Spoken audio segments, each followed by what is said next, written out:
Olá, eu sou a professora Fabiana Del Padre Tomé. Eu sou mestre e doutora em Direito Tributário pela PUC São Paulo. Sou autora do livro A Prova no Direito Tributário, que está em sua 4ª edição, publicado pela editora Noeses. E hoje nós vamos conversar exatamente sobre essa temática. Vamos falar um pouquinho aqui sobre a prova no direito tributário.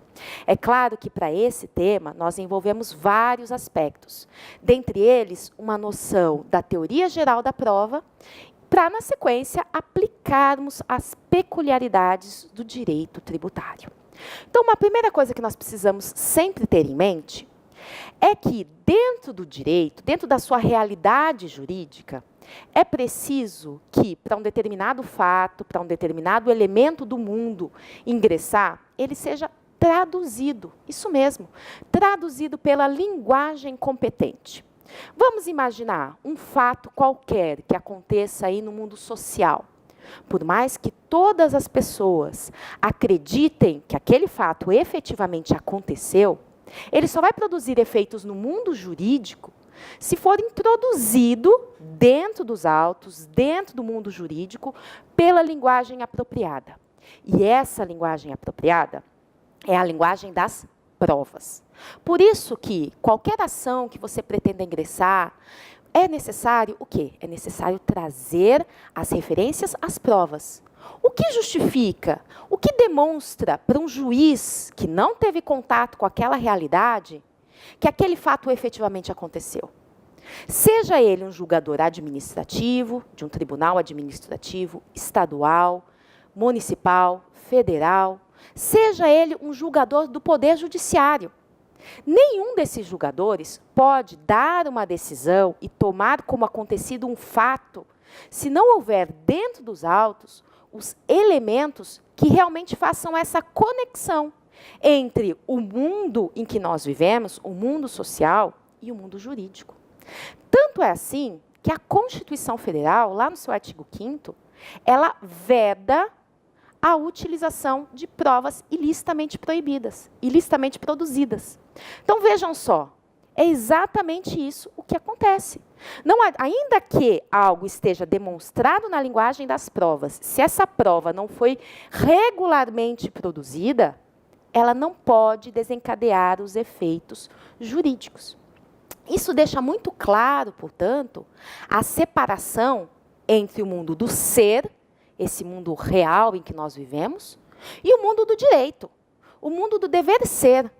Um fato qualquer de natureza social, de natureza econômica, de natureza política, só vai ingressar para o mundo jurídico se vertido em linguagem apropriada, se vertido em linguagem das provas.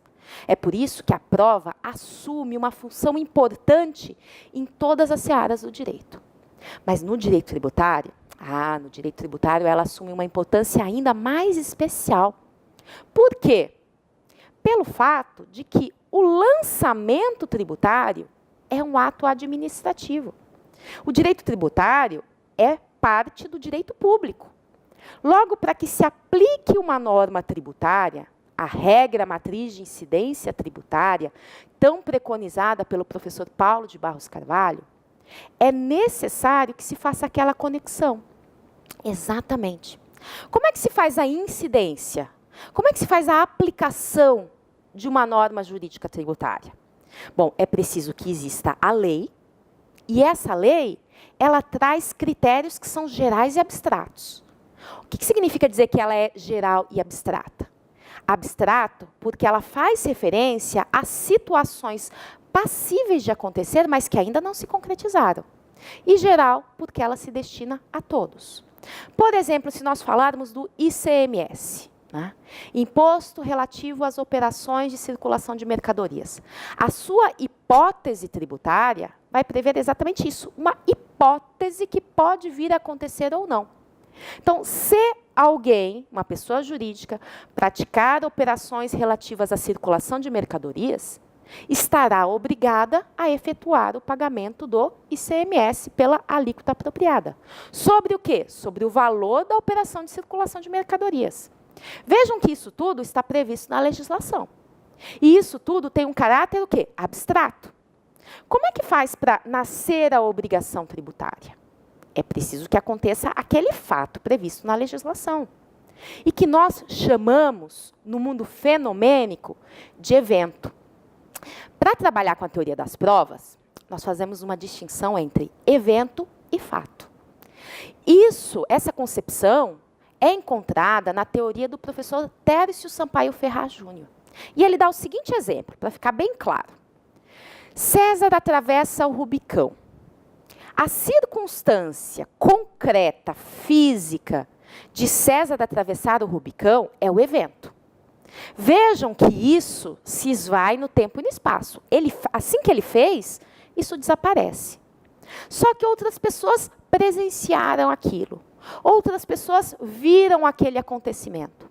Então, quando eu enuncio que César atravessou o Rubicão, prestem atenção que o verbo está no passado, dizendo respeito a alguma coisa que concretamente aconteceu. César atravessou o Rubicão, isso é um fato. É claro que esse fato, ele é redutor de complexidades. O evento, ele tem infinitos aspectos, infinitas características. Mas quando eu relato, eu seleciono as propriedades, seleciono dados para transmitir aquelas informações. E são elas que permanecem. Né? É assim que a nossa história vai se construindo, é assim que a nossa história vai passando de geração para geração. E no direito? O direito é a mesma coisa. Só que a gente ainda tem uma outra delimitação, que é o seguinte. Aconteceu a circunstância fenomênica. Aconteceu o evento. Vamos dizer que eu venda mercadorias. Estou aqui comercializando várias mercadorias. Esse acontecimento, ele é o evento fático concreto que está acontecendo aqui. O suporte fático na terminologia de Pontes de Miranda. Mas isso tem aspectos, o quê? Tem vários aspectos.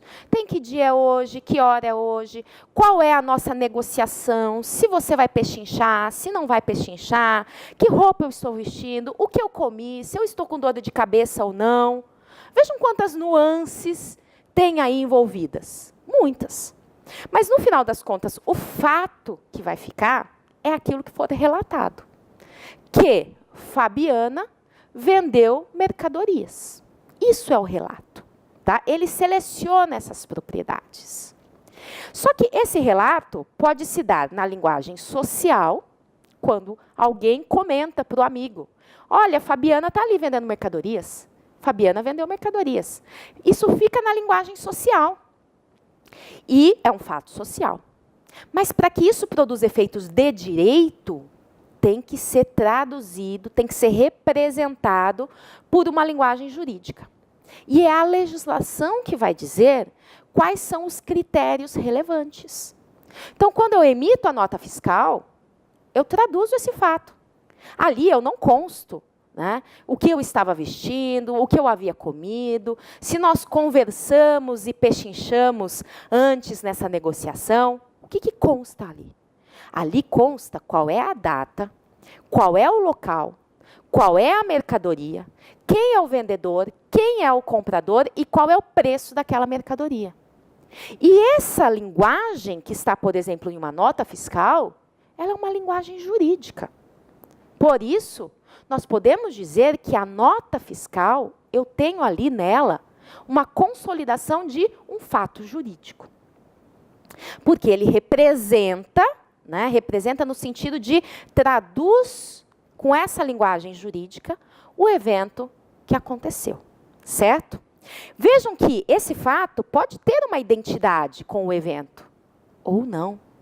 Digamos que na prática eu vendi um determinado bem por R$1.000, mas fiz constar da minha nota que foi apenas por R$500. Qual é o fato jurídico? É o de 500. E aí é que entra o trabalho da fiscalização.